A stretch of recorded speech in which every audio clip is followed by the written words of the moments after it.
আল্লাহ তুমি যদি আমাকে একটা পুত্র সন্তান দাও আমি শয়তানকে এক সুন্দর ভাত খেলাম। একজনের বইয়ের ঘরে বাচ্চা আইছে, নিয়ত করছে আল্লাহ তুমি যদি আমাকে একটা পুত্র সন্তান দাও আমি পীর সাহেবকে এক সুন্দর ভাত খেলাবো।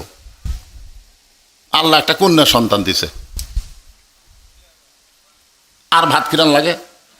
পরের ঘরে আবার একটা বইয়ের ঘরে বাচ্চা আইছে, নিয়ত করছে আল্লাহ তুমি যদি আমাকে একটা পুত্র সন্তান দাও আমি মসজিদের ইমামকে এক সুন্দর ভাত খেলাবো। আল্লাহ সেইবারও একটা কন্যা দিছে। পরের বার চান্স নিচ্ছে দিকে আর একবার চান্স নেই, যেরকম আমি তিনবার চান্স নিয়ে তিনটাই বেটি হচ্ছে, বুঝলেন। পরের বার চান্স নিয়ে বইয়ের পেটে যখন বাচ্চা আইছে তখন রাগ করে বলতেছে আল্লাহ তুমি যদি আমাকে একটা পুত্র সন্তান দাও আমি শয়তানকে এক সুন্দর ভাত খেলাবো। মানে রাগ করে কয়ে ফেলে দিছে। আল্লাহ সেইবারই একটা পুত্র দিছে। সন্তানের মা এখন সন্তানকে কোলে নিয়ে বলে দিয়ে আল্লাহ বোঝে মন কায়রা নিতে কতক্ষণ, দিয়ে আল্লাহ বোঝে মন কায়রা নিতে কতক্ষণ। তুমি যে নিয়ত করলে পুত্র হলে শয়তানকে এক সুন্দর ভাত খেলাবা, তো শয়তানক দাওয়াত দেও না কেন? স্বামী বলে পীর পাওয়া যায়, ইমাম পাওয়া যায়, শয়তান আমি কোথায় পাই? এখন বউ বলতে শয়তানকে যদি দাওয়াত না দাও তোমার ভাত খাওয়া বন্ধ। তুমি জানো মান্যত পুরো না করলে সন্তান আমার বাঁচবে না। ওই মনের দুঃখে রাস্তা ঘুরতেছে। একজন বলে কে রে ভাই মন ভার কেন? মন ভার কেন? বেটা হওয়ার কারণে। কারে পাগলা, বেটা হলে মানুষ খুশি হয়, তোর মন ভার কেন? বলে নিয়ত করছি ভাই শয়তানকে এক সুন্দর ভাত খেলাবো। এখন শয়তান আমি কোথায় পাই? বউ বাড়ির ভাত বন্ধ করে দিছে, শয়তানকে দাওয়াত না দিলে আমাকে ভাত দেবে না। তখন ওই লোকটা বলতেছে শয়তানকে যদি পাবার চাও তাহলে বাবার দরবারে যাও। মারাত্মক কথা কথা, শয়তানকে যদি পাবার চাও তাহলে বাবার দরবারে যাও। তো বলতেছে বাবার দরবারে গেলে শয়তান কেমনে পাওয়া যাবে? বলে আমরা তো বাবার মুরিদ। একদিন বাবার সামনে আমরা কয়েকজন মুরিদ বসে আছি, ইতিমধ্যে বাবা চোখ বন্ধ করে এক মুরিদ খপ করে পড়ে গেছে। বলতেছে বাবা আপনি চোখ বন্ধ করে থাকতে থাকতে এরকম হঠাৎ ঝাঁকি মারার কারণ? বলে আমি চোখ বন্ধ করে দেখতেছি কাবার উঠে একটা মুরগি ঘুরতেছে, তো এটি থেকে ঝাঁকি দিয়ে মুরগি খেতে দিলাম যদি পায়খানা করে। মুরিদরা কয় হাই রে বাবা কোথায় কাবা আর কোথায় বাবা? যেই বাবা চোখ বন্ধ করলে কাবা ঘরের মুরগি দেখতে পায় সেই বাবার কাছে যা, শয়তান কোন জায়গাতে আছে বাবাই কাবার ঘরে যা। মুরিদের কথা মতোই বাবার দরবারে গেছে। বাবা বলতেছে কে রে তোকে নতুন দেখতেছি, তোর নিয়ত কি? তোকে তো কোনোদিন দেখি না। বলে বড় আশা নিয়ে আইছে বাবা, শয়তান কোন জায়গাতে আছে একটু খবর দেন তো। বাবা কয় শয়তানের খবর কেন? বলে আমার একটা ছেলে হয়েছে, আমি নিয়ত করছি শয়তানকে এক সন্ধ্যা ভাত খেলাবো, কিন্তু শয়তানকে খুঁজে পাচ্ছি না। কেন তুই নিয়ত করে পারিস না পীর সাহেব এক সন্ধ্যা ভাত খেলাবো? বলে হ্যাঁ বাবাকে খাওয়াবার চাইছিলাম কন্যা হসে, ইমামকে খাওয়াবার চাইছিলাম কন্যা হসে, যেই শয়তানকে খাওয়াবার চাইছি পুত্র হসে। বাবার হাতে এক লাঠি ছিল, মারছে বাড়ি। ওই বাড়ি খায় আসতেছে, আস্তে আস্তে রাস্তার মধ্যে ইমামের সাথে দেখা। ইমাম বলতেছে ভাই কোথায় গেছিলেন? বলে বাবার দরবারে। কেন? বলে শয়তানের খোঁজে। খোঁজ তো দিবার পারলো না, লাঠিতে মারলো বাড়ি। ইমাম বলতেছে শয়তানকে খুঁজবার অত দূর যাওয়া লাগবে কেন? ওই 18 যাওয়া লাগবে শয়তানকে খুঁজবে? অত দূর যাওয়ার দরকার নাই। শয়তানকে যদি পাবার চান লাগাতার 3 জুম্মা মসজিদের শেষ কাতারে নামাজ পড়বেন। আপনি খালি খেয়াল করে দেখবেন সবার শেষে আসে কে, সবার আগে যায় কে? সবার শেষে আসবে, সবার আগে যাবে। একই লোক যদি লাগাতার 3 জুম্মা এই আমল করে তাহলে বুঝবেন উই শয়তান। সবার শেষে আসে সবার আগে যায়। একই লোক যদি লাগাতার কয় জুম্মা? 3 জুম্মা যদি আমল করে তাহলে বুঝবেন উই শয়তান। ওরে এক সন্ধ্যা ভাত খাওয়াই দিলে আপনার মান্যত পুরা হবে। কারণ আল্লাহ কোরআনে বলেছেন মিনাল জিন্নাতি ওয়ান নাস, শয়তান খালি জিনের মধ্যে না, শয়তান মানুষের মধ্যেও আছে। এখন মসজিদের শেষ কাতারে নামাজ শেষ করে বসে আছে, সবার শেষে আসে কে? প্রথম জুম্মায় দেখে সবার শেষে আইছে ওর চাচা। সবার শেষে কে আইছে? ওর চাচা। মনে মনে বলতেছে কাজ কামের ভিড়ে চাচা না হয় সবার শেষে আইলো, চাচা যেন আগে বার না হয়। দেখে সবার আগে ওর চাচাই বার হয়ে গেল। দ্বিতীয় জুম্মায় দেখে সবার শেষে ওর চাচা, সবার আগে ওর চাচা। এখন তৃতীয় জুম্মা আল্লাহ বলতেছে আল্লাহ আজকে ফাইনাল জুম্মা, আল্লাহ আজকে যেন চাচা সবার শেষে না আগে। ওই যতই দোয়া করুক শয়তানের জন্য দোয়া কবুল হবে? সবার শেষের চাচাই আইছে, উনি এখন বলতেছে আল্লাহ শেষে আইছে, কিন্তু সবার আগে যেন বার না হয়, অন্তত চাচার আগে কেউ একটা বার হোক। কারণ আমি শয়তান দেখবার চাই, তাই বলে বাপের ছোট ভাই শয়তান হোক এটা আমি দেখবার চাই না। কিন্তু যেই মাত্র সালাম ফিরেছে চাচাই আগে বার হয়ে গেছে। একদিক দিয়ে খুশি, একদিক দিয়ে বেজার। খুশি হওয়ার কারণ হলো শয়তান পাওয়া গেছে, আর বেজার হওয়ার কারণ হলো চাচাই শয়তান। এখন চাচার বাড়িতে গিয়ে বলে, চাচা আগামী সোমবারে আমার বাড়িতে আপনার দাওয়াত, আগামী সোমবারে দুপুর বেলায় আমার বাড়িতে আপনার দাওয়াত। চাচা ছোট বাচ্চার মতন কাঁদতেছে। বাচ্চা বলে, চাচা কান্দেন কেন? চাচা কান্দের বলে, বর্তমানে বইয়ের অত্যাচারে, বেটার বইয়ের অত্যাচারে বেটার বাড়িতে আমার খাওয়া হয় না, আর তুই ভাস্তা হয়ে আমাকে দাওয়াত দিলি। অনেক বেটার বউ আছে, বেটার বউ হওয়ার পর থেকে বাপ মাকে আর দেখতে দেয় না। জোরে কোন কথা ঠিক কিনা? এরকম আছে না? না গুলুকুচ আনবো এই কথা বলে ওই ব্যাগলা বের হচ্ছে, দেখে দরজা তোর মা খাড়া হয়ে আছে। মায়ের দিকে তাকায় না, মাথা নিচু করে যাচ্ছে। মা বলতেছে, বাবা গত সপ্তাহে 10 টাকার পান আনছিলি, পান ফুরে গেছে, আজকে যখন ঘোড়াধাপ বাজারে যাচ্ছিস আমার জন্য এক বিড়া পান আনিস। বলে এই জন্যই তো তাকাই না, খালি খাই খাই, খালি খাই খাই। কে 10 টাকার পান দিয়ে একবার চলন যায় না? নিজের মাকে বলতে যে খাই খাই, আর শাউরের জন্য ডাবার গ্লুকোজ আনবার চাই। এরকম পাটা মার্কা বেটা আছে না নাই? জোরে কোন আছে না নাই? এখন চাচা কান্দার বলে, বর্তমানে বেটার বইয়ের অত্যাচারে বেটার বাড়িতে আমার খাওয়া হয় না, আর তুই ভাস্তা হয়ে চাচাক দাওয়াত দিলি। ভাস্তা মনে মনে কয়, কি দেখে যে দাওয়াত দিছি আগে বলবো না, আগে কাম হয়ে যাক তারপরে বলবো। ধরে কোন ঠিক কি না? বাগান একটু মনোযোগ দেন। এইরকম জুমার নামাজ আদায় করে অনেক আল্লাহর বান্দা। আগামী সোমবারে চাচার ভাস্তার বাড়িতে চাচার দাওয়াত। আমি আপনাদের অবশ্যই বলবো খবরটা কি হয়। তার আগে যারা শুধু জুম্মার নামাজ পড়ে তাদের জন্য বলতেছি। একজন আমাকে বলতেছে, হুজুর আমি 5 ওয়াক্ত পড়ি না, শুধু জুম্মার নামাজ পড়ি, আমি কি বেনামাজি? কন আপনি কন, আমি তো জুম্মার নামাজ পড়ি হুজুর, তাই বলে কি আমি বেনামাজি? আল্লাহ আমাকে জান্নাত দেবে না? তখন আমি বললাম, লা তাকনাতু মির রাহমাতিল্লাহ, ইন্নাল্লাহা ইয়াগফিরুয যুনুবা জামিয়া, ইন্নাহু হুয়াল গাফুরুর রহিম। আল্লাহর দয়ার কোনো সীমা। আল্লাহ হাসরের ময়দানে বলবে, এই যারা 5 ওয়াক্ত নামাজ পড়নি, খালি জুম্মার নামাজ পড়েছো, আমি আল্লাহ তাদেরকে জান্নাত দিয়ে দিলাম, যাও। তখন খালি জুম্মা যারা পড়ছে এরা খুশি হবি ভাই। আয় আয়, ওরা কষ্ট করে ফজর পড়ছে, জোহর পড়ছে, এসা পড়ছে, খালি জুম্মা পড়ে জান্নাতে যাচ্ছি রে। জান্নাতের দরজার যায় দেখে বিশাল একটা তালা। জুম্মা পাটি বলবে, আল্লাহ জান্নাত দিলেন, জান্নাতের দরজার যে তালা লাগানো আছে, আল্লাহ বলতেছে খুঁজা দেখ, চাবি তোদের কাছে আছে। এবার জুম্মা পাটি খুঁজা দেখবে, পকেটের মধ্যে একটা চাবি আছে। ওই চাবিটা তালার মধ্যে ঢুকবে কিন্তু ঘুরবে না, ঢুকবে ঠিকই ঘুরবে না। বলে আল্লাহ চাবি তালার মধ্যে ঢুকলো কিন্তু ঘোরে না।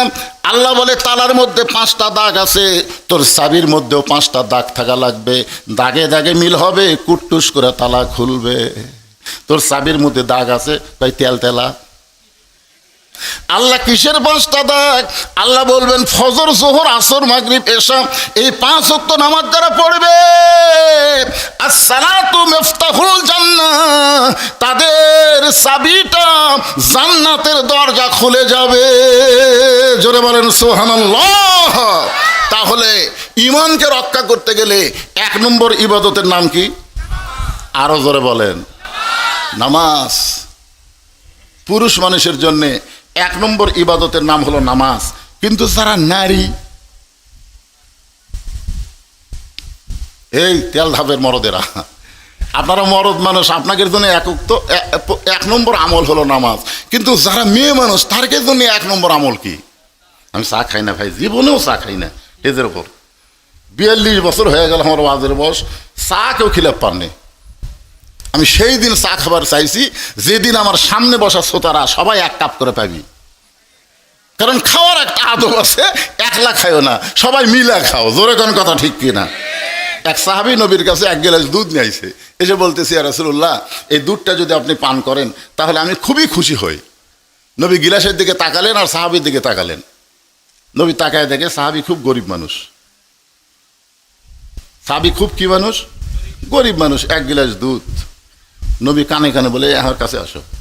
যে কাছে আইছে তখন বলতেছে, তুমি যে 1 গিলাস দুধ লিয়াচ্ছ আমাকে খিলানোর জন্য, যখন আমি একলা থাকি তখন আমাকে দিতে পারো নি।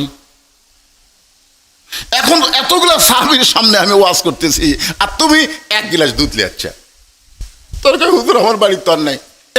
বস, তোর বাড়ির যখন নাই তোর বস। বসে আল্লাহ রাসূল বলতেছে, আবু বকর তোমার থেকে শুরু হবে, এই গিলাসটা নাও, তুমি পেট ভরে দুধ পান করে উমরকে দিবে, উমর পেট ভরে পান করে ওসমানকে দিও, ওসমান পেট ভরে পান করে আলীকে দিও। এভাবে রাসূল বললেন যে সবাই পেট ভরে দুধ পান করে আর একজনকে পার করে দিও। আবু বকর গিলাসের দুধের দিকে তাকায় আর চিন্তা করে, যে দুধ আছে আমি 2 ঢোক খালি দুধ শেষ, পেট ভরে কেমনে হবে। আবু বকর রাদিয়াল্লাহু বারবার গিলাসের দিকে তাকায় থাকে। রাসূল ডাক দিয়ে বলে, আলী, আবু বকর, যে 2 চোখ তোমার গিলাসের দুধ কম দেখতেছে এই 2 চোখ তুমি বন্ধ করে দাও। সঙ্গে সঙ্গে আবু বকর 2 চোখ বন্ধ করে দেখে তার হাতে দুধের গিলাস নাই, ওই গিলাসটা যেন আল্লাহ দুধের ভাণ্ড বানায়া দিছে। পেট ভরে দুধ পান করে উমরকে দেয়। উমর ফারুক আবু বকরের মুখের দিকে তাকায় আর গিলাসের দিকে তাকায়। আবু বকর বলে, উমর কি দেখতেছে? বলে, আপনি যে ঢক ঢক করে খাইলেন, কি খালেন? আপনি যে খালেন, খাবার যে ঢক ঢক করে একটা শব্দ শুনলাম, তো দুধ তো জাথাই আছে। আবু বকর বললেন, উমর চোখ বন্ধ কর, বন্ধ কর। উমর ফারুক চোখ বন্ধ করে দেখে তার হাতে দুধের গিলাস নাই, আল্লাহ তাআলা দুধের বালতি বানায় দিছে। জোরে করো সুবহানাল্লাহ। সবাই চোখ বন্ধ করে দুধ পান করে পেট ভরে গেল। নবীর কাছে দুধের গিলাস দিল, নবী দুধ পান করে সাহাবীকে বলল, ধরো গিলাস ধরো। সাহাবী তাকায় দেখে যা দুধ তাই আছে। বলল, ইয়া রাসূলুল্লাহ, যা দুধ দিলাম তাই আছে। রাসূল বললেন, তোমার দুধ তুমি দিয়েছো, কিন্তু তুমি দাওয়াতকারী, আর যিনি খাওয়াইছেন তিনি হলেন আল্লাহ। খাওয়ানোর মালিক কে? তুমি দাওয়াতকারী। আল্লাহ তাআলা তোমার দুধের উপরে বরকত দিয়া, আমা মিন দাব্বাতিন ফিল আরদি ইল্লা আলাল্লাহি রিজকুহা। জোরে বলেন আল্লাহু আকবার। একটু খেয়াল করেন, পুরুষ মানুষের জন্য 1 নম্বর হলো নামাজ। এখন সোমবারের দিন চাচা সাইজা গুইজা ভাইস্তার বাড়িতে দাওয়াত খাবার যাচ্ছে। জোরে বলেন কি বার? আরো জোরে কন। সওয়ালের মা খালি বারবার বলতেছে, তুমি যে শয়তানকে দাওয়াত দিলা আজকে দুপুরবেলা খাওয়ানোর জন্য, এই শয়তানের সাইজ কেমন? মনে বলতে চিন্তা করতেছে, কে মানুষ তো আমরা এরকম, তাহলে শয়তানের সাইজ কেমন? স্বামী বলতেছে, সন্তানকে যদি বাঁচাবার চাস, শয়তান যে সাইজের হোক জবান খুলে পারবো না। তুই যদি তোর সন্তানকে বাঁচাবার চাস, শয়তান যে সাইজের হোক জবান খোলা যাবে না। আসলে শয়তানকে আরো ধরে খন। এখন দরজা সে ডাকতেছে, আব্দুল্লাহ, ওর নাম হচ্ছে, ভাস্তার নাম আব্দুল্লাহ। আব্দুল্লাহ, বউ দৌড়ে গিয়ে বলতেছে, তুমি না কইলা শয়তান আসবে, তোমার চাচা ডাকছে। স্বামী বলতেছে, মুখ খুললেই যদি না খাওয়া যায়, তোর সন্তানক বাঁচানোর কোনো বুদ্ধি নেই। খাওয়া পর্যন্ত জবান খুলবো না, কোনো জবান খুলবো না। মানে সন্তানের দোহাই দিলে মায়ের আর জবান খোলে? ভাস্তা দৌড়ে যায়, দরজা খুলে দিচ্ছে। চাচা বলতেছে, আরে কি খাবার সুগন্ধ, বা এত তরকারি পাক করছিস। চাচা অনেকদিন পর আপনাকে দাওয়াত দিতে, বুঝতেছেন না, আসেন। চাচার সামনে খাবার দিছে। চাচা বলতেছে, একটু দোয়া করে খাই। ভাস্তা বলতেছে, আগে খাওয়া তারপরে দোয়া, কারণ ভাস্তা জানে শয়তানের দোয়া উল্টা হবি। জোরে কোন কথা ঠিক না? শয়তানের দোয়া উল্টা হয়ে যাবে। এই জন্য ভাস্তা বলে, চাচা আগে খাওয়া তারপরে দোয়া। খাওয়া দাওয়ার পরে চাচা যখন দোয়া করবার চায়, ভাস্তা হাতের উপর হাত দিয়ে বলতেছে, শয়তানের দোয়ার দরকার নাই। চাচা কয়, কি করলি তুই? তোর বাপের আপন আমি ছোট ভাই, তুই কি করলি? আমি কইনি চাচা, মসজিদের হুজুর কছে। কেরে যেই হুজুরে আমরা মাস গেলে বেতন দেই, সেই হুজুর আমাকে শয়তান করলো, চ হুজুরের কাছে চ। ভাস্তা টাইনে হুজুরের কাছে নিয়ে গেছে। হুজুর, এত বড় সাহস আপনার কেমনে হলো আমাকে শয়তান করছেন? কয় না, আমি আপনি কইনি। এই আমি তোর চাচাকে শয়তান করছি? না, তা তো কননি। আপনি কছেন 3 জুম্মা লাগাতার সবার শেষে আসবি, আগে যাবি, ওই শয়তান হবি। আমি তো কারো নাম কইনি। ভাস্তা বলতেছে আমি চাচার মধ্যেই এ আমল পাচ্ছি, লাগাতার 3 জুম্মা সবার শেষে আসে, সবার আগে যায়। চাচা কয় খালি 3 জুম্মা করে, আমি যেদিন থেকে জুম্মা ধরছি সেদিন থেকেই আমল করতেছি। তখন ভাস্তা দৌড়ে যায়, চাচা হুজুর কয় হুজুর তাহলে এটা কি হলো? 3 জুম্মা যদি শয়তান হয় তাহলে 100 জুম্মার খবর। তখন চাচার চোখ দিয়ে পানি পড়তেছে। ইমাম বলতেছে আপনি তওবা করেন। ইজানু দিয়ালিস সালাতি মিন ইয়াউমিল জুমআ ফাসাউ ইলা যিকরিল্লাহ। আল্লাহর হুকুম হলো জুমার নামাজের আজান দেওয়ার সঙ্গে সঙ্গে দৌড়াদৌড়ি করে তোমরা মসজিদে সবার আগে চলে আসবা, একটা উট কুরবানির সওয়াব পাইবা। আজ থেকে আপনি তওবা করেন। চাচা বলতেছে তওবা করলাম, এখন থেকে সবার আগে আসবো, সবার শেষে যাব, আর কোনোদিন পরে এসে আগে যাব না। এবার ইমাম সাহেব বলতেছে তোমার মান্য তো পুরা হলো, তোমার চাচার তওবাও আল্লাহ কবুল করে নিল। আমার চাচা 10 শতক আল্লাহ কি করছে? দান করছে, আর আমরা টাকা পয়সা দিয়ে আল্লাহ ঘর বানিয়ে দিছি। তখন ফেরেশতা কয় আল্লাহ এই দেশের নাম কি? যেই দেশে ওর চাচা দান করলে তোমার জায়গা হয়, আর ওরা টাকা পয়সা দেয় তোমার ঘর বানিয়ে দেয়, এই দেশের নাম কি? আল্লাহ বলতেছে ওই দেশের নাম হলো বাংলাদেশ। ওই দেশে শুধু কোরআনের ওয়াজ শোনে, কিন্তু বাস্তবে আল্লাহর কোরআনকে আমল করে না। এই কোরআনকে যদি বাংলার মুসলমান গ্রহণ করে তাহলে শাহাদাত আঙ্গুল দিয়ে কোনোদিন বলতে পারবে না এই জায়গা আমার, বরং সে বলবে এই জায়গা আমি দেখাশোনা করি, এই বাড়ি আমি দেখাশোনা করি, মূল মালিক আমি না, মূল মালিক হচ্ছে আমার আল্লাহ। জোরে বলেন কথা ঠিক কি না? তো ফেরাউন কি বলতেছে, মুসা তোমার আল্লাহর জিকির করবার গেলে তোমার আল্লাহর জাগাত যাও, আমার এরিয়ার মধ্যে তোমার জিকির চলবে না। সঙ্গে সঙ্গে মুসা নবীর রাগ বেশি না কম? এই জোরে কোন রাগ বেশি না কম?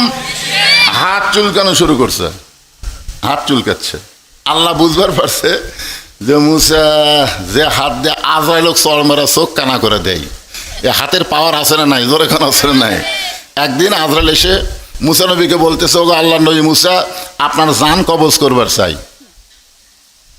যেই বলতেছে মুসা আপনার জান কবজ করবার চাই, মুসার সাথে সাথে আল্লাহর সাথে যোগাযোগ। আল্লাহ আমি একটা তোমার নবী, আর এই বেটা আজরাইল আমাকে সালাম না দিয়া আমার জান কবজ করবার চাই, ই তো বেদব। তা আল্লাহ বলতেছে মুসা তুমি কি করবার চাও? মুসা বলতেছে একটা চড় মারবার চাই। আল্লাহ বলে মুসা তোমার হাত আজরাইল, তুমি খেয়াল করে দেখো তো তোমার হাত দিয়ে আজরাইলের হাতও পাবা। তখন মুসা বলতেছে আল্লাহ তুমি কি মনে করছো আমি একলা মারবো? তা আল্লাহ বলে তোমার সঙ্গে আবার কে থাকবে? মুসা বলতেছে বিসমিল্লাহ কয়ে একটা চড় মারবো, দেখি তো কি হয়। কারণ বিসমিল্লাহ মানে কার নামে? বিসমিল্লাহ কয়ে মারছে চড়। আল্লাহ মুসার হাতের সাথে আল্লাহর কুদরতি পাওয়ার লাগায়া আজরাইলের ডান চোখের মুনি উল্টে গেছে। আপনার জান যখন কবজ করবার আসবে তখন দেখবেন এক চোখ উল্টে না। সুবহানাল্লাহ বলেন। এখন বলেন মুসা নবীর হাতত পাওয়ার কম না বেশি? জোরে বলেন। রাস্তার বসে এক দোকানদার কাঁদতেছে। মুসা নবী বলে ভাই আপনি কান্দেন কেন? বলে ফেরাউনের বাবুরচি বাকি খাতে খাতে সব শেষ, যখনই টাকা চাই তখন আমাকে চিনিস আমি ফেরাউনের লোক, আমাকে চিনিস আমি আওয়ামী লীগ, এরকম বলতেছিল না কতক্ষণ? তো বলে আমাকে চিনিস আমি ফেরাউনের লোক। তো মুসা বলতেছে তাহলে টাকা চাইলে কি কয়? ফেরাউনের লোক। তো সেটা কোথায়? ওই যে সামনে যাচ্ছে, হুজুর দেখেন ওই যে সামনে যাচ্ছে। মুসা ওই টুপিওয়ালা মানুষ দৌড়ে গিয়ে বাবুর্চির সামনে দাঁড়াইছে, এই ফেরাউনের বাবুর্চি টাকা দে, টাকা দে। তখন ফেরাউনের বাবুর্চি কয় রে মুন্সি এ মোল্লা তুই আমাকে চিনিস আমি কার লোক? মুসা বলে তুই কার লোক? বলে আমি ফেরাউনের লোক। মুসা কয় আমি আল্লাহর লোক, আমি আল্লাহ তুই ফেরাউনের। এই বলে মারছে চড়, এক চড়ই বাবুর্চি মরছে, এক চড়ই শেষ। এখন বলেন মুসা নবীর হাতত পাওয়ার আছে না নাই? যেই মাত্র ফেরাউন বলেছে আল্লাহর জিকির করলে আল্লাহর জাগাত যাও, সঙ্গে সঙ্গে মুসা নবী হাত চুলকায়। আল্লাহ বলেন উদউ ইলা সাবিলি রাব্বিকা বিল হিকমা মাউইযাতিল লিল হাসানা। মুসা আমি ফেরাউনের কাছে পাঠাইছি গন্ডগোল করার জন্য নয়, বরং হিকমতের সঙ্গে দাওয়াত দাও সুন্দর ভাষায়। জোরে কান সুবহানাল্লাহ। যখন মুসা নবী সুন্দর ভাষায় ফেরাউনকে দাওয়াত দেওয়া শুরু করলেন তারপরেও যখন ফেরাউন গ্রহণ না করে, ফেরাউন বলতেছে আমি লা ইলাহা ইল্লাল্লাহকে বিশ্বাস করি না, এ মুসা আমার কাছে এই দাওয়াত কেন দিবি? এই বলে ফেরাউন যখন সৈন্য সামন্তকে বললেন ধর, যেই বলছে ধর, মুসা বলতেছে আল্লাহ ফেরাউনের সৈন্যগুলো আমাকে ধরবার চাই, এখন আমি কি করব? আল্লাহ বলে দৌড় মার। কার হুকুম? তাহলে দৌড়ানা কার হুকুম? আপনারা কি মনে করতেছিলেন হাসিনা যে হারে অত্যাচার শুরু করছিল বাংলার জনগণ কিছু করবার পারত না? কিন্তু আল্লাহ বলেছেন একটু ধৈর্য ধর, দৌড়দৌড়ি কর, একটু আলুর বাগড়ের মধ্যে লুকা থাক, সময় আসবে। জোরে কোন কথা ঠিক কি না? আল্লাহর হুকুমে মুসা নবী মারছে দৌড়। ফেরাউন সৈন্য সামন্ত নিয়ে মুসা নবীর পিছনে দৌড়ায় আর চিল্লায় বলে মুসা আমাদের ভয়ে দৌড়াইতেছে, মুসা আমাদের ভয়ে দৌড়াই। মুসা মনে মনে কয় আমি যে কার হুকুমে দৌড়াই? আপনারা বলেন তো গিরি সাওরের মধ্যে যে আল্লাহ নবী লুকিয়ে ছিল এটা কি আবু জেহেলের ভয়ে? জোরে এখানে এটা কি আবু জেহেলের ভয়ে? এটা আল্লাহর হুকুম। এমন এক জায়গায় মুসা নবী দাঁড়াইছে, তিন দিকে ফেরাউন সৈন্য নিয়ে আর সামনের দিকে সাগর। এখন ফেরাউন বলে মুসা আর দৌড়াবি না, আর দৌড়াবি না, তিন দিকে আমরা সৈন্য সামন্তলা অস্ত্র নিয়ে দাঁড়াই আছি, সামনে সাগর দেখা যায়, তো দৌড়ানো শেষ। মুসা বলতেছে হাসবি আল্লাহ নিমাল ওয়াকিল অনিমাল মাওলা অনিমান নাসির। আল্লাহ আমার যেখানে শেষ সেখানে আপনার শুরু। জোরে কান সুবহানাল্লাহ। আল্লাহ বললেন মুসা লাঠির আঘাত করো। সাগরকে আল্লাহ 12 লাইন রাস্তা করে দিলেন। সাগরকে রাস্তা পাওয়ার পরে ওই সাগরের তলদেশে রাস্তার ভিতরে মুসা নবী আল্লাহর শুকরিয়া তান 4 রাকাত নামাজ আদায় করে। ওই নামাজটা আল্লাহর এতই ভালো লাগে, আল্লাহ নবীকে বলে ওগো নবী আপনার উম্মতের জন্যে মুসা নবীর ওই 4 রাকাত নামাজ আসরের নামাজ হিসেবে দিয়ে দিলাম। আপনার উম্মতেরা যত্ন করে যখন আসরের নামাজ জামাতের সঙ্গে আদায় করবে মুসা নবীর সমপরিমাণ সওয়াব আমি আল্লাহ দিয়া দিব। এখন যে সূরা থেকে আলোচনা হবে এই সূরার নাম কি? আসর। জোরে বলেন নাম কি? আসর শব্দের অর্থ হলো সময়। এই যে দেখেন ছোট্ট একটা বাচ্চা হাতে মোবাইল নিয়ে বসে আছে, সময়ের শপথ করেছেন আল্লাহ, কারণ সময় অত্যন্ত গুরুত্বপূর্ণ একটা সাবজেক্ট। সময় অত্যন্ত গুরুত্বপূর্ণ একটা বিষয়। এই যে ছোট ছোট বাচ্চাদের হাতে আপনারা মোবাইল দিছেন, আপনারা মনে করতেছেন আপনার ছেলে দিন দিন খুব ভালো হচ্ছে, সময় যাচ্ছে আর ওই যে কি মাল হচ্ছে। এখন বুঝতে না পারলে কিছুদিন পরে চোখের পানি বের হবে, তখন আর কান্দে কোনো লাভ হবে না। কাঁচা কুঞ্চি আপনি যেমন করবেন তেমন করা যাবে, কিন্তু কুঞ্চি যদি পেকে যায় শুকনা হয়ে যায় তখন আর কিছু করা যায় না, কিছু করবার গেলে ভেঙ্গে যায়। জোরে কোন কথা ঠিক কি না? এই জন্যে আল্লাহ রাসূল বলেছেন 7 বছর থেকে নামাজের তালিম দাও, 10 বছর থেকে জোর করে নামাজ ধরো, তোমার এই সন্তান নিয়ে তোমার কোনো টেনশন করা লাগবে না, আমার নামাজই তাকে ভালো করে দিবে। জোরে কোন কথা ঠিক কি না? আল্লাহ তাআলা সময়ের কসম করলেন। সময় অত্যন্ত গুরুত্বপূর্ণ একটা সাবজেক্ট। আজ থেকে প্রায় 50 বছর আগে আব্দুল আলিম নাম শুনছেন? আব্দুল আলিম সময় নিয়ে একটা গান গাইছে সময়ের ওপরে। মিশে মায়ায় বন্দি থাইকা করলাম কত খেলা, পশ্চিমে তাকায়া দেখো তোমার ডুইবা গেছে বেলা, এক পলকের নাই ভরসা মিশে সকল আশা, কখন বুঝি দারুণ ঝড়ে ভাঙবে তোমার বাসা। আপনারা যারা এখানে এসেছেন আপনারা কোনো এক লোককে দাঁড়ায় বলতে পারবেন হুজুর আমি এখানে এসেছি, এখান থেকে বাড়ি যাবই। একটা লোক দাঁড়ায় বলেন হুজুর আপনি কি কোন? আমি এসেছি বাড়িতে যাবই। আল্লাহ বলতেছে না, তুমি বাড়িতে যাচ্ছ না, তুমি ঘোড়াধাপ বাজারে যাচ্ছ না, তুমি বগুড়া শহরে যাচ্ছ না, প্রত্যেক ধাপে ধাপে তোমার হায়াতকে অতিক্রম করে তুমি কবরের দিকে হাঁটতেছো। জোরে বলেন কথা ঠিক কি না? সময় যেই মাগরিবের নামাজ চলে গেছে, যে শান নামাজ চলে গেছে, যতই কান্দেন ওই সময় আর ফেরত আসবে না। জোরে কোন কথা ঠিক কিনা? প্রতিটা মুহূর্তে মুহূর্তে সময় আমাদের কাছ থেকে বিদায় হয়ে চলে যাচ্ছে। এই জন্য আল্লাহ তাআলা সময়ের শপথ করে বললেন, ইন্নাল ইনসানা লাফি খুসর, নিশ্চয়ই মানুষগুলো ক্ষতির ভিতরে। খুব খেয়াল করবেন। আমার আগে যে বক্তা ওয়াজ করলো উনি বললেন, আল্লাহ তাআলা বলেছেন, ওমা খলাকতুল জিন্না ওয়াল ইনসা ইল্লা লিয়াবুদুন, জিন এবং মানুষকে আল্লাহ ইবাদতের জন্য সৃষ্টি করেছে। জোরে কোন কথা ঠিক কিনা? আপনারা এখন এই এত জোরে চিল্লাস না, বুঝিস না, খালি চিল্লাস। যাদেরকে আমি বোঝানোর জন্য বলতেছি এদেরকে বোঝা লাগবে না, তোরা খালি বসে থাক। ভালো জায়গায় বসে থাকলেও লাভ আছে না নাই? জোরে কোন আছে না নাই? একক যদি এখন এখান থেকে তুলে দেন, ওরা সাইডে যে এমন অকাম করবি, এই জন্য এখানে বসে আছে, থাক, যা করে করুক। কিন্তু আপনারা যারা বুঝমান তারা একটু চিন্তা করেন তো, ইবাদতের কথা যেখানে আল্লাহ বললেন সেখানে আল্লাহ, এদিকে খেয়াল করেন, সেখানে আল্লাহ কি বললেন? ওমা খলাকতুল জিন্না ওয়াল ইনসা ইল্লা লিয়াবুদুন, জিন এবং মানুষকে আমি ইবাদতের জন্য সৃষ্টি করেছি। আর যেখানে আল্লাহ ক্ষতির কথা বললেন, ইন্নাল ইনসানা লাফি খুসর, এখানে আল্লাহর বলা দরকার ছিল, কি বলা দরকার ছিল?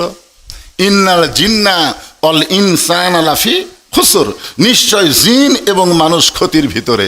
তো ইবাদতের কথা বলার সময় আল্লাহ জিন ইনসান একত্র করলেন, আর ক্ষতির কথা বলার সময় আল্লাহ জিনক বাদ দিলেন। এই জিনক বাদ দেওয়ার কারণ কি আপনারা জানেন? একটা লোক কথা কয় না, না জানলে বলবেন জানি না। জোরে কন, আরো জোরে কন। যার মুখ খুলতেছে না ওই মনে হয় জানে। আপনারা এখানে যে আইছেন, আমাকে যে নিয়ে আইছেন, আমি বিশ্বাস করেন গত রাত্রে যেখানে মাহফিল করছি সেখানে লক্ষাধিক লোক। আমি শুধুমাত্র বগুড়া জেলা ছাড়া অন্য কোনো জেলাত গেলেই এলা প্যান্ডেল তেজ হয় এই সমান। কিন্তু যে কয়েকজন লোক আপনারা এখানে আইছেন তারা যদি হোহা না করেন, বুঝলেন, তাহলে আমার কাছ থেকে কিছু বার করে পারবেন না। তো এই জন্য একটু হাঁ হুঁ করা লাগবে, তাহলে আপনারা জানেন না। সবাই বলেন আমরা জানি না, কারণ আল্লাহ জিন এবং ইনসান এই দুইটা সৃষ্টির দিকে আপনারা খেয়াল করে দেখেন। আপনারা বলেন তো, জিনক সৃষ্টি করে আল্লাহকে ফেরেশতা দিয়ে সেজদা করে লিসা, কিন্তু আদমকে যখন তৈরি করলেন, আগে তো জিনক সৃষ্টি করছে, তারপরে তো মানুষ। জোরে কোন ঠিক কিনা? আদমকে তৈরি করে আল্লাহ কি বললেন? উসজুদু লিআদম, রে ফেরেশতা তোমরা আদমকে সেজদা করো। সমস্ত ফেরেশতা আদমকে সেজদা করলেন, কিন্তু একজন করলেন না। এই যে গল্প করা চলবে না, এই যে বাবা কি এক মোবাইল কি শুরু করছে রে? সমস্ত ফেরেশতারা সেজদা করলো, কিন্তু একজন করলো না। আপনারা বলেন তো, ওটা কি ফেরেশতা? ওটা কে? ওটা জিনেরই সন্তান। ফেরেশতার জিন যখন যুদ্ধ লাগলো তখন বুড়া জিনগুলো সব মরে গেল, আর জুয়ান জিনগুলো সব কুয়ে কাহা পাহাড়ে গিয়ে আশ্রয় নিল। আর এই জিনের বাচ্চা মাটিতে খেলে গড়াগড়ি করে, ছোট বাচ্চা গড়াগড়ি করতেছে। তখন ফেরেশতাকে আল্লাহ আছাড় মারা মারবো নাকি? আল্লাহ তখন বললেন, কুল্লু মাউলুদুন ইউলিদু আলাল ফিতরাত, এ এখনো পাপ করার বয়সে হয়নি, ছোট, এক মারবা কেন? তো বলে আর তো সবাই দৌড় মারছে, বুড়ারা মরিছে, জুয়ানগুলা সব পাহাড়ের গুহার মধ্যে আশ্রয় নিছে, তাহলে এই ছোটটা কি করব? আল্লাহ বললেন, একে তোমাদের কাছে নিয়ে আসো। তখন ওই ছোট জিনের বাচ্চাকে ফেরেশতারা তাদের কাছে নিয়ে আসলো। আস্তে আস্তে বড় হলো। এক সময় চাল চরিত্র ইবাদত দেখে আল্লাহ তাকে বললেন মুআল্লিমুল মালাইকা, যদিও ফেরেশতা নয় তারপরে সমস্ত ফেরেশতাদের ওস্তাদ বানায় দিলেন। জোরে বলেন সুবহানাল্লাহ। সবাই সেজদা করলো, ওই মাথা খাড়া করে থাকলো, ওই আর সেজদা করলো না। তা আল্লাহ ডাক দিয়ে বললো, কে রে ইবলিস, এই সবাই আদমকে সেজদা করলো, তুই করলি না কেন? ইবলিস বলতেছে, আল্লাহ এই মাথা শুধু আপনাকে সেজদা করবে, আপনি ছাড়া অন্য কাউকে সেজদা করবে না। আপনার বলেন তো ইবলিসের কথা ভালো না খারাপ? খারাপ করে দেখলেন, কথা ভালো কিন্তু অন্তর। আল্লাহু আলিমুম বিজাতিস সুদূর। আল্লাহ তাআলা ইবলিসের অন্তরের দিকে তাকায় দেখে, ইল্লা ইবলিস আবা ওয়াস্তাকবার, আদমকে যে ইবলিস সেজদা করেনি এটা অহংকারের কারণে। জোরে কান, কিসের কারণে? আজও যারা নামাজ পড়ে না, আল্লাহকে সেজদা করে না, এরা হলো ইবলিসের সেরা চামুন্ডা। জোরে বলেন কত ঠিক? হ্যাঁ, আল্লাহ বলেন বের হয়ে যা, আমার রহমতের এরিয়ার মধ্যে তোর কোনো জায়গা নাই, যা। তো এখন ইবলিস যাওয়ার সময় বলতেছে, আল্লাহ আপনি যখন আমাকে বার করে দিচ্ছেন, আমার থাকার তো কোনো উপায় নাই, তো যাওয়ার আগে আপনাকে একটা প্রশ্ন করবার চাই। আল্লাহ বলে কি প্রশ্ন? ইবলিস বলতেছে, আল্লাহ আমার প্রশ্ন হলো, আল্লাহ বড় না আদম বড়? প্রশ্নটা খুব খেয়াল করবেন। ইবলিস কি প্রশ্ন করতেছে, যে আমার প্রশ্ন হলো আল্লাহ বড় না আদম বড়? আল্লাহ কয়, কে রে ইবলিস, এই তোর কি মনে হয়? ইবলিস বলতেছে, আল্লাহ 6 লক্ষ বছর আপনাকে সেজদা করছি, আর আদমকে শুধু একটা সেজদা করিনি। একটা সেজদা না করার কারণে আপনি যদি এরিয়ার থেকে বের করে দেন, তাহলে 6 লক্ষ বছর সেজদা করলাম, তার খবর কি? একটা সেজদা না দেওয়ার কারণে রহমতের এরিয়া থেকে যদি আমাকে বের করে দেন, তাহলে 6 লক্ষ বছর সেজদা করলাম, তার খবর কি? আল্লাহ বলে, ইবলিস আমি আল্লাহ আদমকে এত ভালোবাসি, আমার চাইতেও অনেক বেশি। একটা সেজদা না দেওয়ার কারণে তোমার 6 লক্ষ বছরের সেজদা আমি বাতিল করে দিয়েছি। আপনারা সুবহানাল্লাহ করলেন না, মানে বুঝবার পারেন না। বুঝবার পারছেন? বুঝবার পারলে সুবহানাল্লাহ বলা ছাড়া একটা মুখও থাকতি না। আমি আল্লাহ আদমকে এত ভালোবাসি, আমার চাইতেও অনেক বেশি। আল্লাহর চাইতে আল্লাহ আদমকে বেশি ভালোবাসে, আর এই ভালোবাসার কারণে একটা সেজদা না দেওয়ার কারণে তোমার 6 লক্ষ বছরের সেজদা আমি বাতিল করেছি। তাহলে চিন্তা করেন, আল্লাহ ইবাদতের সময় জিন ইনসান একত্র করলেন, আর ক্ষতির কথা বলার সময় আল্লাহ জিনক বাদ দিলেন। জিনক বাদ দেওয়ার কারণ হলো আল্লাহ ইনসানকে এত ভালোবাসে যে মানুষ যেন ক্ষতির মধ্যে না পড়ে। এই ওষুধ আল্লাহর কাছে আছে না নাই? আল্লাহ বললেন, ইল্লাল্লাযীনা আমানু ওয়া আমিলুস সালিহাতি ওয়া তাওয়াসাউ বিল হাক্কি ওয়া তাওয়াসাউ বিস সাবর। এখানে বিষয় হলো 4টা। জোরে কোন কয়টা? 4টা বিষয় আপনাদের সামনে আলোচনা করা হবে, একটু মনোযোগ দিয়ে শোনার দরকার আছে না নাই? 1 নম্বর বিষয়ের নাম হলো ঈমান। ঈমান যদি না থাকে, আপনি যতই ভালো কাজ করেন, একটা কাজও আল্লাহর দরবারে কবুল হবে না। জোরে বলেন, 1 নম্বর বিষয়ের নাম কি? ঈমান যদি না থাকে। আপনার বলেন তো, আমাদের বাংলাদেশে শতকরা কত ভাগ মুসলমান? এ বাংলাদেশ কত? 95। 95 করে দিচ্ছে রে বাবা, হায় হায়। 92। আসলে এবার জরিপে দেখা গেছে 92% মুসলমান। এই 92% মুসলমান শতকরা হিসাবে বাংলাদেশে। তো কত পার্সেন্ট ইমানদার? না, 92% মুসলমান করলেন, কিন্তু ইমানদার কত পার্সেন্ট?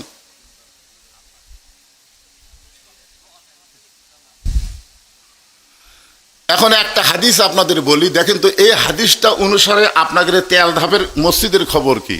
আল্লাহ রাসূল বলেছেন, লা সালাতা লা ঈমানা, যার নামাজ নাই তার ঈমান নাই। এই তেলধাপ মসজিদের মুয়াজ্জিন সাহেব আছে? কুটি আছে? আচ্ছা যাই হোক, তো ঠিক আছে, যাক, উনি খবর ভালো দিবার পারবে যে ফজরের আসসালাতু খায়রুম মিনান নাম শোনার পরে কিরকম মুসল্লি হয়। কারণ 5 ওয়াক্ত নামাজের মধ্যে ফজরের নামাজ কেউ যদি মসজিদে জামাতে না পড়ে, আল্লাহ রাসূল বলেন সে নামাজ বাড়ি পড়লেও মুনাফিক। জোরে কোন কথা ঠিক কিনা? ওই নামাজ যদি বাড়িতে পড়ে তা ওই মুনাফিক হবে। এত গুরুত্বপূর্ণ নামাজ হলো ফজরের নামাজ। এখন চিন্তা করেন, আমরা ইমানদার কয়জন? আমরা নামাজ ভঙ্গের কারণ জানি, আমরা ওযু ভঙ্গের কারণ জানি, আমরা কিন্তু রোজা ভঙ্গের কারণ জানি, কিন্তু ঈমান ভঙ্গের কারণ আমরা জানি। আর কথা কয় না, জানেন না? আচ্ছা, কেউ যদি আপনাদের মধ্যে এরকম গজল গায়, আমার দয়াল বাবার দরবারেতে কেউ ফিরে না খালি হাতে, আপনার বলেন তো এই লোকটার ঈমান আছে? বলা লাগবে ইয়াকা নাবুদু ওয়া ইয়াকা নাস্তাইন, আমরা ইবাদত করি কার? তাহলে সাহায্য চাই কার কাছে? এখানে দয়াল বাবার কোনো কথা বলা চলবে? ঈমান ভঙ্গের 1 নম্বর কারণ হলো শিরক করা, আল্লাহর সঙ্গে কাউকে শরীক করা, সাথে সাথে ঈমান ভেঙ্গে ওই মুমিন থেকে মুশরিক হয়ে যায়। আপনাকে এলাকায় দুর্গা পূজা হচ্ছে? হয়নি? বাঁচছেন? আর আপনাদের গাঁৱত না থাকলে এলাকাত হয়নি? আচ্ছা, দুর্গা পূজার আগে হিন্দু ঠাকুর বলল যে মুসলমানের অত্যাচারে এত ভিড়, আমরা ঠিক মতো পূজাই করে পারলাম না। আপনারা বলেন তো, হিন্দু ঠাকুর যদি বলে যে মুসলমানের ভিড়ের কারণে আমরা ঠিক মতো মা দুর্গাকে পূজা করতে পারলাম না মুসলমানের কারণে, তাহলে হিন্দু ঠাকুরকে দেখবার যে সমস্ত মুসলমান গেছে এরা আর মুমিন আছে? এরা মুসলমান নাম আছে কিন্তু মুশরিক হয়ে গেছে। সাহাবারা বললেন, এ রাসূলুল্লাহ, এই ঈমান সম্পর্কে আমাদেরকে সুন্দর করে একটু বললে ভালো হয়। আল্লাহ রাসূল বললেন, তাহলে শোনো, ইকরার বিল লিসান, তাসদিক বিল জানান, আমল বিল আরকান, এরই নাম হলো ঈমান। এখানে 3টা কথা বলা হয়েছে, ধরে কোন কয়টা? 1 নম্বর হলো ইকরার বিল লিসান, জবানে বলতে হবে লা ইলাহা ইল্লাল্লাহ। 2 নম্বর তাসদিক বিল জানান, কলিজার মধ্যে ঈমানের জায়গা দেওয়া লাগবে। কলিজার মধ্যে যখন ঈমানের জায়গা দিবেন তখন ওই মানুষটার চরিত্র হযরত বেলালের মতো হয়ে যাবে। এই যে সুবহানাল্লাহ করেন, হযরত বেলাল কেমন? সারাদিন মারছে, সারাদিন মারছে আর বলেছে শুধু একবার বল আল্লাহ রাসূল মানি না। বেলাল বলে, যত মারো লা ইলাহা ইল্লাল্লাহ ছাড়া আমার কোনো কথাই নাই। সারাদিন মারার পরে সারা রাত বুকে পাথর চাপা দিয়ে রাখছে, এত বড় পাথর যে একটা সুস্থ মানুষকে চাপা দিলে সাথে সাথে সে বেলুন ফোটার মতন ফুটে মরে যাবে। কয়েকজন যুবক কাফের পাথর এনে বেলালের বুকে চাপা দিল। আবু জেহেল বলল, পাথরের ভারীতে এমনি মরে যাবে। সবাই যখন পাথর চাপা দিয়ে রাত্রেবেলা চলে গেল, এমন সময় বেলাল বলতেছে, আল্লাহ, তুমি আমার জাতির পিতা ইব্রাহিমের জন্যে আগুনের চুলা যদি শান্তির বাগান বানানো পারো, তুমি যদি মুসা নবীর জন্য সাগরকে রাস্তা বানানো পারো, তাহলে তুমি তো সে আল্লাহ আছো, তুমি কি আমার বুকের পাথর তুলার মতন পাতলা করে দিবার পারবা না? যখন আল্লাহ পারবে কি পারবে না? পারবে না। বেলালের ঈমানের কাছে পাথর আল্লাহ তুলা বানায় দিছে। সকালবেলা কাফেরেরা বেলালের লাশ নিতে আইসা দেখে বেলালের নিঃশ্বাসে পাথর উঠতেছে আর ডাবতিছে, উঠতেছে আর ডাবতিছে। হায় হায় হায়! আপনারা বলেন তো, ইমানদারের পাওয়ার আছে না নাই? ইমানদারের নিঃশ্বাসের কারণে মনে মনে টনে টনে ওজনের পাথর উঠতেছে আর ডাবতেছে। একজন যুবক গিয়ে আবু জেহেলকে বলে, নেতাজি, যেই পাথর চাপা দিলেই বেলাল মরে যাবে, সেই পাথর নিঃশ্বাসের সঙ্গে উঠতেছে আর ডাবতেছে। আবু জেহেল আর বেলালের মনিব উমাইয়া 2 জন দৌড়ে এসে বেলালের মুখের মধ্যে হাতটা ঢুকায় জিব্বাটা টেনে বের করে এই জিব্বার মধ্যে পেরেক ঢুকায় দেয়, জিব্বার মধ্যে পেরেক ঢুকায় দেয়। তারপরেও যেন বেলাল আল্লাহ বলতে না পারে। বেলাল আল্লাহ না বলতে পারলেও আহাত আহাত আহাত আহাত শব্দ উচ্চারণ করতেছে। সমস্ত কাফেররা হই হট্টগোল করে হাসতেছে। বেলাল চোখের পানি বের করে বলে, মাবুদ, জীবন চলে যাবে কিন্তু একটা মুহূর্তের জন্যে তুমি ছাড়া আমি থাকতে চাই না। সঙ্গে সঙ্গে কোরআনের আয়াত নাজিল হয়ে গেল, ওয়াহুয়া মাআকুম আইনামা কুনতুম। বেলাল, তুমি আছো যেখানে আমি আল্লাহ আছি সেখানে। লিল্লাহে তাকবীর। তাহলে ঈমানের 3 নম্বর কি? আমল বিল আরকান। ঈমান অনুযায়ী আমল করা লাগবে। আপনারা বলেন তো, সূরা আসরের 2 নম্বর বিষয় হলো ও আমিলুস সলিহা, নেক আমল করা। এ ভাইজান মনোযোগ দিয়ে শোনেন, ঈমান অনুযায়ী যদি আমল করতে চান, 1 নম্বর আমলের নাম কি? যে আমল না করলে ঈমান থাকে না। আমি আগে হাদিস বলেছি, যে আমল না করলে, আপনি যদি রোজা না করেন আপনাকেও কাফের বলতে পারবে না। আপনি যদি হজ না করেন আপনাকেও কাফের বলতে পারবে না। আপনি যদি যাকাত দিবার না পারেন আপনাকেও কাফের বলতে পারবে না। কিন্তু মান তারাকা সালাতু মুতাম্মিদান ফাকাত কাফারা, ইচ্ছা করে 1 ওয়াক্ত নামাজ বাদ দিল, সে কাফের হয়ে গেল, কাফের হয়ে গেল। তাহলে আপনারা বলেন তো, আমলের মধ্যে যে কয়টা আমল আল্লাহ দিছে এর মধ্যে 1 নম্বর আমলের নাম কি? সবাইকে বলা লাগবে। 1 নম্বর আমলের নাম কি? নামাজ। কয় ওয়াক্ত পড়েন? কয় ওয়াক্ত? জুমার নামাজের কতগুলো আছে প্যাটি, সবার শেষে এসে আগে যায়। এরকম কিছু মুসল্লি আছে না নাই? এখন হয়েছে দেখবেন, আসবে সবার শেষে, যাবে সবার আগে।